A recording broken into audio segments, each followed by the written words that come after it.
शिवराज्य वाहतूक आघाडी पूर्व विदर्भ अध्यक्ष सोबतच भंडारा जिल्हा युवा सेनेचे अध्यक्ष लोकसभा अध्यक्ष जॅकी रावलानी आपल्यासोबत आहेत।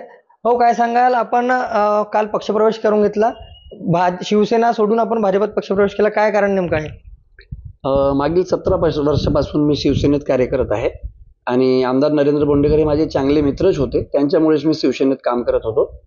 पण आता मागील काही दिवसापासून जे एक हुकुमशाही पद्धतीनं ते वागणूक ते देत होते आणि त्यांचा जो कारभार चालत होता आणि स्वतः आपल्या पक्षातील नेत्यांना त्रास ते देत होते, त्यांनाच त्रासून काल मी भाजपमध्ये पक्षप्रवेश केला। स्थानिक स्वराज्य संस्थांच्या निवडणुकीसाठी आपण वहिनींच्या उमेदवारीसाठी प्रयत्न केला, मात्र त्यासाठी नकार होता, त्यामुळे आपण पक्षप्रवेश केल्याचे बोललं जात आहे। पहा, प्रत्येक पार्टीमध्ये लोकशाही पद्धती असते। आपण तिकीट जेव्हा निवडणुका असतात त्याकरिता तिकीट मागायचा सगळ्यांचा अधिकार असतो, तो मी पण केला। पण मुख्य विषय तिकीट मागणीचा नसून ते हुकुमशाही पद्धतीने त्यांनी स्वतःची पत्नीच, माझी पत्नीच जनरल कॅटेगरीमध्ये उमेदवार राहणार असं डिक्लेअरच करून दिलं, तर असं होत नाही, हुकुमशाही पद्धती आहे।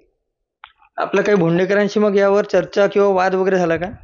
नाही, वाद झालेला नाही। त्यांनी सांगितलं का बाबा माझी पत्नीची निवडणूक लढणार, तुम्ही लढायचं नाही। तर सर्वसामान्य व्यक्तींच्या सगळ्यांचेच म्हणणं असं होता का ओपन कॅटेगरीमध्ये जर आमदाराच्या पत्नी स्वतः निवडणूक लढतील तर बाकी कार्यकर्त्यांनी करायचे तरी काय?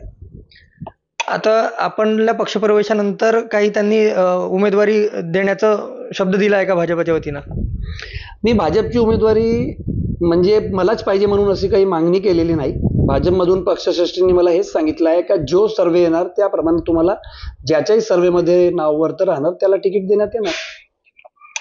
युतीमधल्याच पक्षाची फोडाफोडी होती तेव्हा वरिष्ठांनी निर्देश दिले होते की युतीमध्ये आता फोडाफोडी होणार नाही, पण आपला पक्षप्रवेश शिवसेनेतून आता बीजेपीमध्ये झाल्यानं ही युतीतील फोडाफोडी नाही का? स्थानिक पातळीवर हे निवडणूक वेगळे असतात आणि मला वाटते पक्ष फोडाफोडीची सुरुवात हे आमदार साहेबांनी सुरू केली। आधी भाजपचे आणि राष्ट्रवादीचे लोक आपल्या पक्षात घेतले, त्या ॲक्शनचा रिएक्शन हा तुम्ही म्हणू शकता। भोंडेकरांशी जे काही आपल्या वाद झाला असेल किंवा मतभेद झाले असतील, नेमकं काय कारण आहे, काय एक्झॅक्ट तुम्ही सांगू शकाल का? नाही, आता ते बोलण्याजोगं नाही आहे, पण जर आमदार साहेबांनी यावर भाष्य केलं तर मी त्यानंतर त्याचं उत्तर देणार। नक्कीच हे होते जॅकी रावलानी, ज्यांनी नुकताच शिवसेनेतून भाजपमध्ये पक्षप्रवेश करून घेतलेला आहे। रुपेश सपाटे, TVNine मराठी, भंडारा।